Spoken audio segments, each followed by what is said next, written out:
first thing that comes into mind now is we're only really just getting back there now, where it's like women were allowed to be in charge of their houses and they were at the time, they were the only culture where you could actually divorce your husband. The woman could actually go, I do not want to be married to this man anymore. This man won't do. Yeah, he won't do.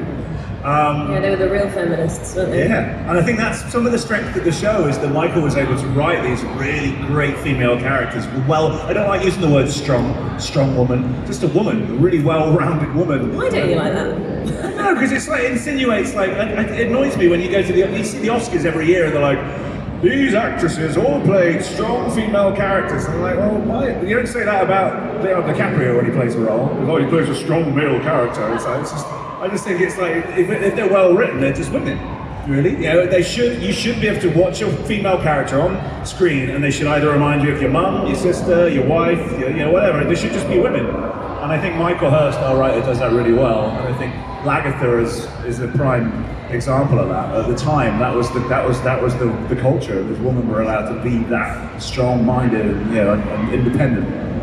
And I turned around and he's got blood pouring down his face. And I was about to be like, oh, I'm sorry. And he just went, Aah! And I just went, Aah! And he just carried on with the scene. And that was what he was trying to say. It's like, if I'm gonna bleed, it's gonna be on camera. Well, did they let you bring after you're done shooting? Did they let you bring like an axe or a sword home?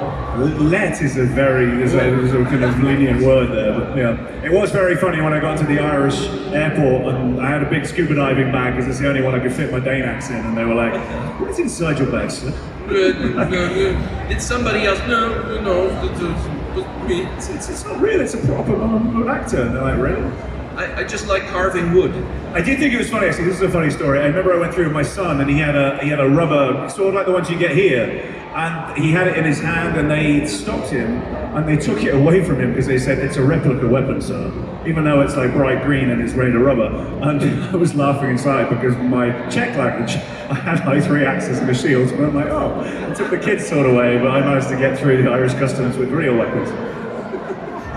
Just I'm tell saying it them. on camera. That's how you circumvent security. We did not hear this from Clive at all. The show is aiming to be historically grounded in using facts from things that have been written down, which I assume when you play one of the Vikings, you have to learn a little bit about Viking culture, about what things they consider to be of value as